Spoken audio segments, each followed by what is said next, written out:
যে টাইমে আমি ঢুকেছি এখনও 3:30 বাজেনি। তো আধা ঘন্টা আমি রেস্ট নেবো। রেস্ট নেওয়ার পর যদি ইচ্ছা হয় আমি মেচেদার দিকে আরও এগিয়ে যাব। গুড মর্নিং বন্ধুরা, আমি দেবাশিস, ওয়েস্ট বেঙ্গল হুগলি ডিস্ট্রিক্ট থেকে। আজকে যে যাত্রাটা শুরু করলাম সেটা হচ্ছে কলকাতা টু পুরী। এই দীর্ঘ পথ আমি আর আমার একমাত্র সঙ্গী আমার সাইকেল চ্যাম্প, আমরা দুজন মিলে এই দীর্ঘ 550 কিলোমিটার পথ অতিক্রম করব। কলকাতা টু পুরী যাত্রার আজ এই মুহূর্তে শুভ আরম্ভ হয়ে গেছে। শুরু করে দিয়েছি যাত্রা। ঘড়ির কাঁটা বলছে 4:28। জাস্ট আমি বাড়ি থেকে রওনা দিলাম। আজ 8ই April 2024, West Bengal Hooghly district Khamargachhi থেকে আমি যাত্রা শুরু করলাম।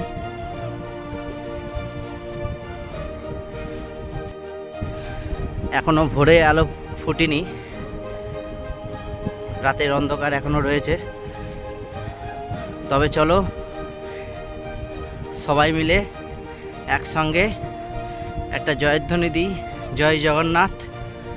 আর জয় জগন্নাথ ভোলানাথের কাছে প্রার্থনা করি যেন সুষ্ঠুভাবে সুস্থ শরীরে যেন আমাদের এই যাত্রা সফল হয়। আর আমার এই যাত্রার সাথে তোমরাও সামিল হয়ে যাও, দেখতে থাকো। জয় জগন্নাথ। সকাল হতে চললো, সকাল প্রায় হয়েই গেছে। আকাশ পরিষ্কার, ঘড়ির কাঁটা বলছে 5:10। তো প্রায় 10 কিলোমিটারের ওপর সাইকেল চালানো হয়ে গেল। সকালবেলা বলে তাই তাড়াহুড়ো ঠিক বলবো না, একটু ফুল এনার্জি নিয়ে সাইকেল চালিয়েছি, সেই কারণে অনেকটা ফাস্ট সাইকেল চালিয়েছি। 10 কিলোমিটারের ওপর প্রায় হয়ে গেল। এই রাস্তাটা সোজা গিয়ে যুক্ত হচ্ছে তোমার দিল্লি রোডের সঙ্গে। এতক্ষণ যেটা ছিলাম সেটা আমরা নর্মাল ভাষায় বলি আসাম রোড, STKK রোড। এখন এই রাস্তাটা ধরেই পৌঁছে যাব দিল্লি রোডে। আর হয়তো 2-3 কিলোমিটার সাইকেল চালাতে হবে। দিল্লি রোড ধরে টানা আমি যেতে পারবো ধুলাগড় টোল প্লাজা পর্যন্ত বা খড়গপুর পর্যন্ত। চলো এগিয়ে যাই। যত বেলা বাড়ছে তত গাড়ি ঘোড়ার সংখ্যাও বেড়ে যাচ্ছে। প্যাঁপু আওয়াজ, কান মাথা ঝালাফালা হয়ে যাচ্ছে। এখন দীর্ঘ পথ বাকি আছে, চলো আস্তে আস্তে এগিয়ে চলি। আর সঙ্গে থাকো তোমরা। নিচের যে রাস্তাটা সেটা চলে যাচ্ছে মগরার দিকে, আর আমি এখন সোজা উপরের দিকে উঠবো, ডানকুনি লাইন ধরছি। চলো এগিয়ে যাই।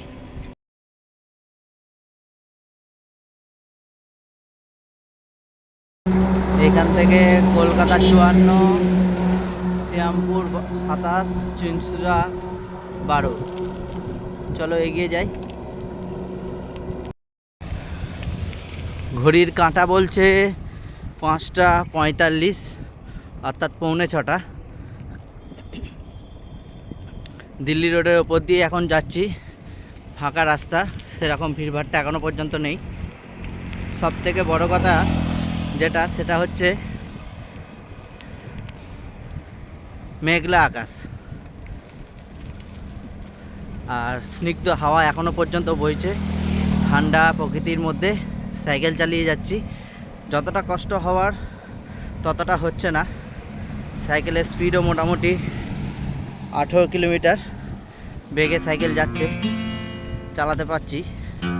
তো ভবিষ্যৎ কী আছে জানি না, তবে চলো দেখতে থাকো। মেঘলা পরিবেশ একদিকে খুব ভালো লাগছে, কিন্তু যদি বৃষ্টি পড়ে যায় তাহলেই ব্যাস, তখনই সমস্যা শেষ থাকবে না। তাই একটু স্পিডে সাইকেল চালাচ্ছি, যতটা পারা যায় এগিয়ে যাই, যত তাড়াতাড়ি ঢুকবো। যত টাইম যাচ্ছে, বেলা বাড়ছে, তত পরিবেশ কিন্তু কালো হয়ে আসছে। প্রচণ্ড মেঘ পড়েছে, প্রচণ্ড, যখন তখন বৃষ্টি নেমে যেতে পারে।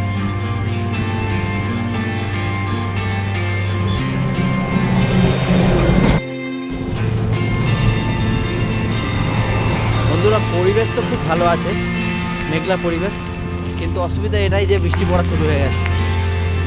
জানি না এখন কি হবে, টিপটিপ করে বৃষ্টি পড়ছে। স্পিডে চালাই, দেখি মাথা গোজার তো জায়গা খুঁজতেই হবে একটা, নাহলে ব্যাগপত্র সব ভিজে যেতে পারে। তো চলো দেখি কী কপালে আছে, জানি না।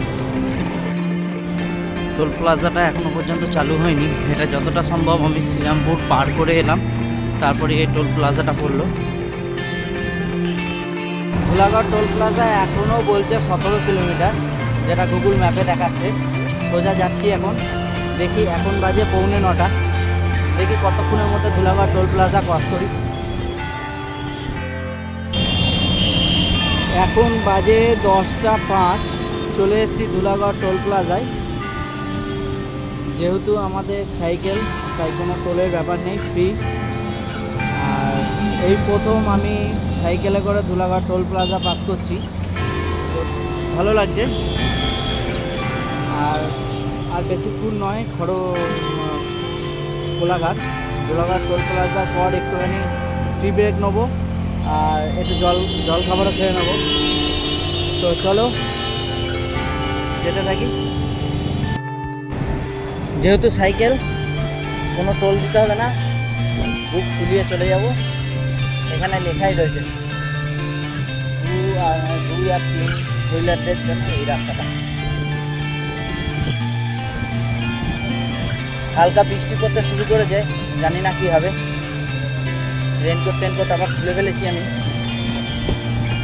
এই ধুলাগড় টোল প্লাজা পাস করলাম।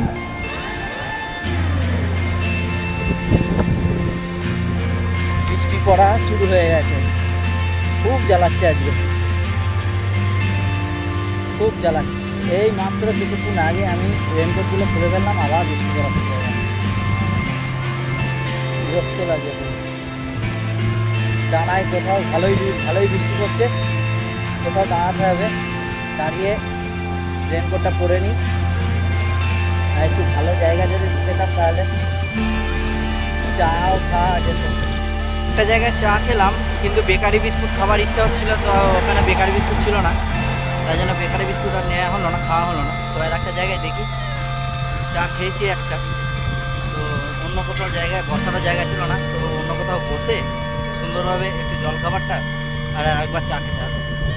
চলো এগিয়ে যাই, দেখি। ধুলাগড় টোল প্লাজা জাস্ট পার করলাম আমি, এখন বাজে 10:20।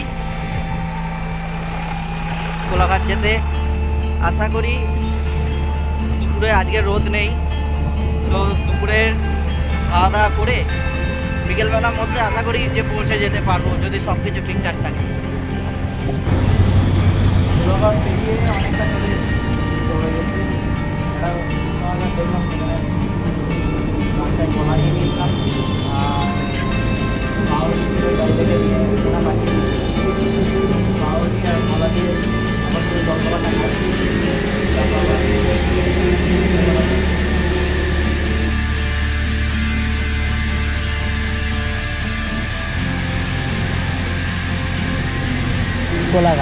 কোলাঘাট ব্রিজের দূরত্ব এখনও পর্যন্ত 22 কিলোমিটার। তো কোলাঘাট পর্যন্ত পৌঁছানো যাক, তারপর ডিভিশন নেব।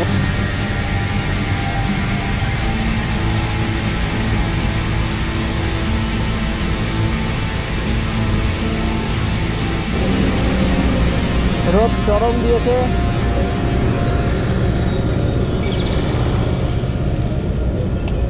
চালাতে চালাতে এবারে একটু কষ্ট হচ্ছে, কারণ আজকে এই প্রথম দিন তো একটু অসুবিধা হবে। অল্প রেস্ট নিয়ে নিয়ে চলছি, দেখা যাক কতটা কী করতে পারি।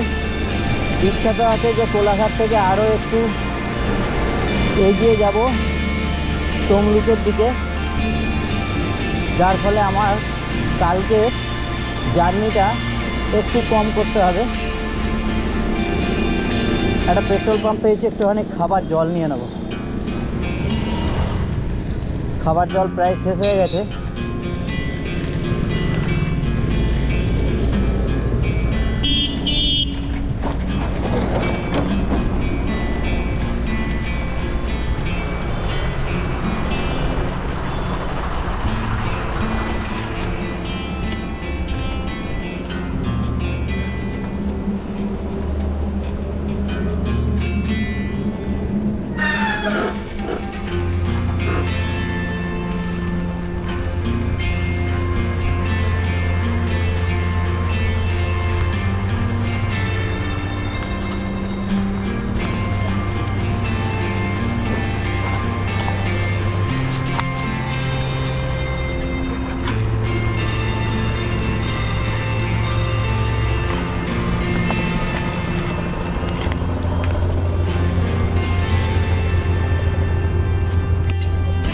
পেট্রোল পাম্প পেয়ে গেছি, একটু জল ভরে নিই। অনেকক্ষণ ধরে জল তেষ্টা পেয়েছে, জল ছিলও না, একদম শেষ হয়ে গেছে। পেট্রোল পাম্পগুলো এই একটা সুবিধা। একটু মুখে থেকে জল নিয়ে দিলাম, ঠান্ডা জল। এখানে বাথরুমও ব্যবহার করতে পারবেন আপনারা, বাথরুমও রয়েছে, চান করতে পারবেন। ঠিক আছে, এই ফেসিলিটিগুলো আপনারা পথে যেতে যেতে পেট্রোল পাম্পগুলোই পাবেন। এটা এইচপির একটা পেট্রোল পাম্প। চলুন এবার আরও এগিয়ে যাই, বেলা বাড়ছে। এবার গিয়ে কোথাও দাঁড়িয়ে একটুখানি রেস্ট নিয়ে খাওয়া দাওয়াটা করে নিতে হবে। আজকে আর বাইরে খাবো না, কারণ মোনা খাবার পাঠিয়ে দিয়েছে অলরেডি। পরোটা করে দিয়েছে, আলু ভাজা করে দিয়েছে, সেইগুলোই খাবো। গুছানো শেষ, চলুন এগিয়ে যাই। এখানে দেখুন গাড়িতে হাওয়া দেওয়ার ব্যবস্থা রয়েছে। অন্য জায়গায় আপনার থাকে, ডাইরেক্ট থাকে, এটা মোটর বসানো আছে। এই মোটর চালিয়ে পাম্প দিয়ে নিচে যাবে।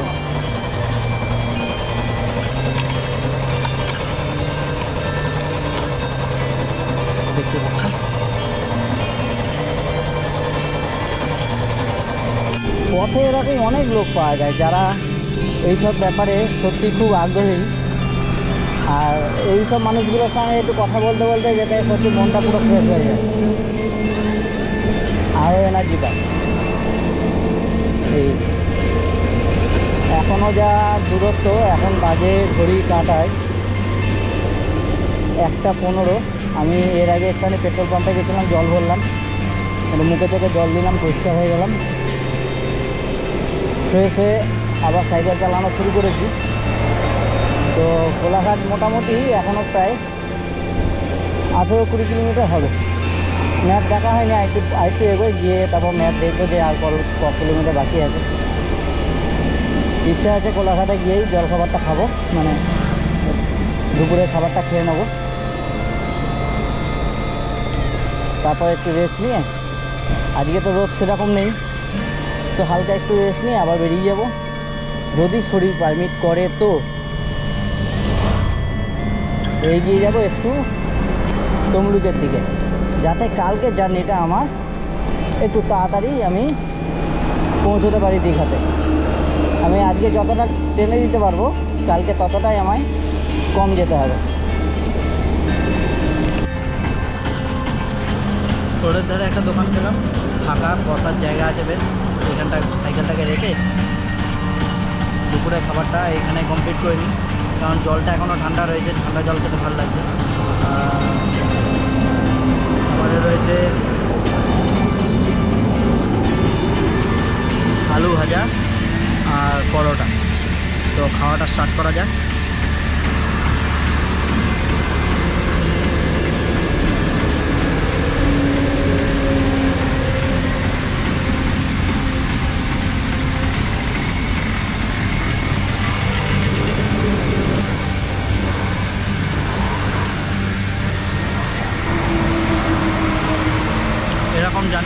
সাইকেলে জার্নি করলে এরকমই রাস্তাঘাটে যেতে হবে, কিছু করার নেই।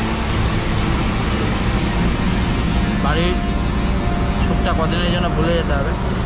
আর এরকম রাস্তার যে আনন্দ, এটা পেতে গেলে তো সাইকেল নিয়েই বেরোতে হবে। এখানে বসে বসে অনেকক্ষণ টাইম কাটালাম, আর খাওয়া দাওয়া প্রায় কমপ্লিট হয়ে গেছে। জল টল খেয়ে নিয়েছি, নিয়ে কিছুক্ষণ রেস্ট নিয়ে প্রায় 8 ঘন্টার ওপর আমি রেস্ট নিয়ে নিলাম। তো রেস্ট নিয়ে এবার বেরিয়ে যাব। সামনেই বাগনান থেকে বেরিয়ে কোলাঘাট পর্যন্ত আপাতত যাই।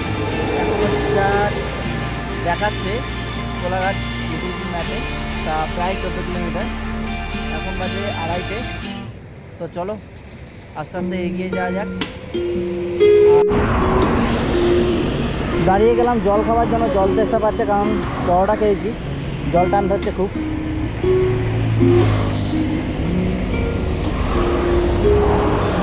এই ঠান্ডা জল কিছুক্ষণ আগে ভরেছি, জল পুরো গরম হয়ে গেছে, বিচ্ছিরি স্বাদ লাগছে।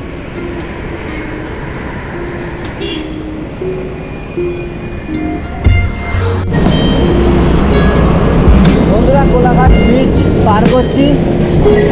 আজকের যে ডেস্টিনেশান ছিল, লাস্ট যে ডেস্টিনেশান ছিল সেটা কোলাঘাট ব্রিজ পার করলেই মেন সিটি পড়ে যাচ্ছে, কোলাঘাট সিটি।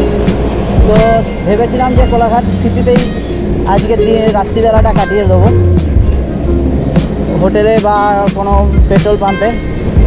যাই হোক, সেটা এই মুহূর্তে যে টাইমে আমি ঢুকেছি এখনও 3:30 বাজেনি। তো আধা ঘন্টা আমি রেস্ট নেবো। রেস্ট নেওয়ার পর যদি ইচ্ছা হয় আমি মেচেদার দিকে আরও এগিয়ে যাব, যার ফলে কি হবে, কালকে আমার জার্নিটা একটু কম দূরত্ব অতিক্রম করতে হবে। তো এই ডিসিশন নিয়ে বেরিয়েছি। এখন যাই, গিয়ে একটু রেস্ট নিই, আর কোলাঘাট ব্রিজটা তোমাদের দেখাই। দেখো,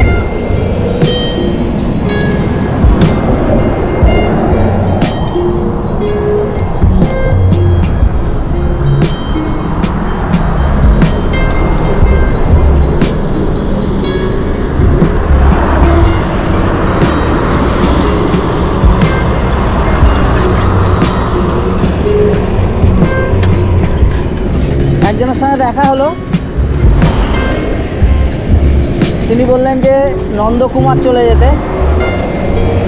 নন্দকুমার, কোলাঘাট থেকে নন্দকুমারের দূরত্ব প্রায় 28 থেকে 30 কিলোমিটার, বেশি হবে তো কম হবে না। তো এতটা দূরত্ব অতিক্রম করতে ইচ্ছা নেই, 14-15 কিলোমিটার ইচ্ছা আছে। দেখি, যদি ইচ্ছা হয়, যদি শরীর পারমিট করে, আধা ঘন্টা বসে আবার রাইড করা শুরু করব যদি মনে হয়। নাহলে কোলাঘাটে আশপাশেই কোনো পেট্রোল পাম্প বা হোটেলে স্টে করে যাবো আর এগোবো না। এনাফ টাইম আছে, 3:30 বাজে আমি কোলাঘাট ব্রিজ ক্রস করছি। দেখা যাক কী হয়, দেখতে থাকো। এনার্জি শেষ, মেছেদা আর 1 কিলোমিটার। এরকম ফ্লাইওভার উঠতে দম বেরিয়ে যাচ্ছে। এখন দিনের শেষ, এনার্জি লেভেল পুরো লো হয়ে গেছে।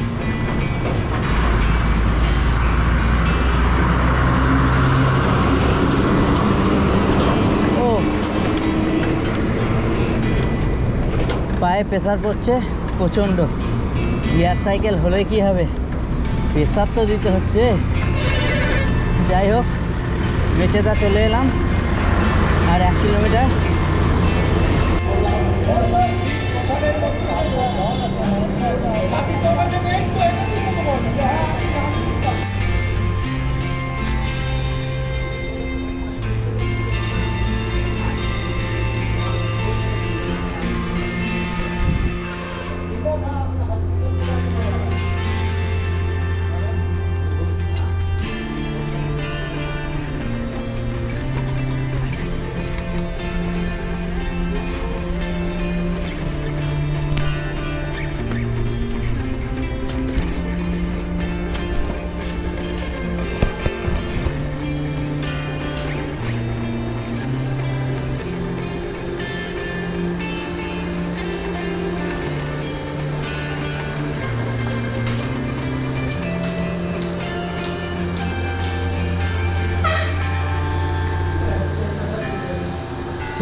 আচ্ছা ঠিক আছে,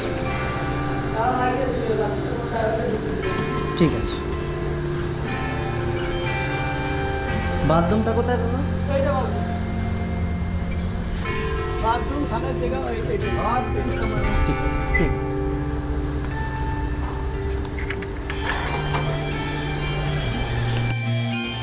চান টান করে পুরো ফ্রেশ হয়ে গেছি একদম। আমি এখানে ঢুকেছি মোটামুটি 4:30 নাগাদ। তারপর আর আমি চালাইনি, এই কারণে চালাইনি, আমি পেট্রোল পাম্প খুঁজছিলাম। তো মেচেদার কাছেই একটা বড় ইন্ডিয়ান অয়েলের পেট্রোল পাম্প পেয়ে গেলাম। ওনাদের ব্যবহার খুব ভালো, তো আমাকে সঙ্গে সঙ্গে থাকার জায়গাটা দিয়ে দিল। আর যেখানে এখন রয়েছি সেটাই ড্রাইভারদের থাকার জায়গা, তো সেখানেই আপাতত আমাকে থাকতে বলেছে। তো আজকের রাতটা আমি এখানেই স্টে করব। খাওয়া দাওয়া তো বাড়ি থেকে অনেক কিছুই নিয়ে আসা আছে, শুকনো খাবার আছে, পাউরুটি রয়েছে, জ্যাম রয়েছে। তো আজকে আর বাইরে বেরোবো না, আর হাবিজাবি খাবারও ইচ্ছা নেই। তো আজকে টুকটাক করে এদিক ওদিক করে চালিয়ে নেবো। তাছাড়াও ম্যাগি রয়েছে, যদি বানানোর ইচ্ছা হয় তো বানিয়ে নেবো, নাহলে দিয়েই চালিয়ে নেবো। আজকে আর সেরকম প্রথম দিন তো একটুখানি ধকলটা বেশিই লাগছে। তো শুধুমাত্র যতটুকুনি ধকল লাগছে দীর্ঘ রাস্তাটার জন্য, একটানা এতদিন তো 60 কিলোমিটার, 50 কিলোমিটার, 15 কিলোমিটার অ্যাভারেজ আমি চালিয়েছি, 15 কিলোমিটার 20 কিলোমিটার। তো সেইখানে দাঁড়িয়ে হুট করে আজকে 100 কিলোমিটারের ওপর সাইকেল চালানো, সেই যে ধকলটা, সেইটাই ধকল, আর কিছু না। পরিবেশ আজকে খুব সুন্দর ছিল। আর যেটা বলবো, সূর্যমামার তো একদম আজকে ওঠার ইচ্ছাই ছিল না, তার ওপর বৃষ্টি, মাঝে মধ্যে বৃষ্টি পড়েছে, তাতে আমার গতিবেগ অনেক কমে গেছিলো। একবার রেনকোট পরো, একবার ঢাকা দাও, চিন্তা করছে, এইসব করতে করতে অনেক টাইম চলে গেছে। রেস্ট একটু কমই নিয়েছিলাম রাস্তাতে, কারণ চালানোর যে অভিজ্ঞতাটা ছিল ধীরে ধীরে এগিয়েছি, অসুবিধা সেরকম হয়নি। তো আর দেখে নাও, এই হচ্ছে ওয়েটিং রুমটা। এই যে আমি এখানে আমার জায়গা করে শুয়ে পড়েছি, অলরেডি শুয়ে পড়বো। আর ওপরে ফ্যান চলছে, ওদিকে টিভিও রয়েছে। যদি মনে হয়, জানি না খেলা টেলা দেখা যায় কি না, তো খেলা দেখা যদি ইচ্ছে হয় দেখবো, যদি লাইন থাকে ওদের। আর চার্জ দিতে শুরু করে দিয়েছি, চার্জ দিয়ে দিয়েছি এখানে চার্জের পয়েন্ট নিয়ে। এই হচ্ছে আজকের ম্যাটার। রাত্রিবেলার দিকে একটু ডিসকাস করব যে পুরো সারা দিনটা আমি কীভাবে কাটালাম, আর কত টাকা আমার খরচা হলো এইসব নিয়ে, আর কোন কোন রাস্তা দিয়ে আমি এলাম। তো আপাতত এইটুকুনি, দেখতে থাকো ভিডিওটা, আশা করি তোমাদের ভালো লাগছে। আর যদি ভালো লাগে অবশ্যই লাইক করে দিও।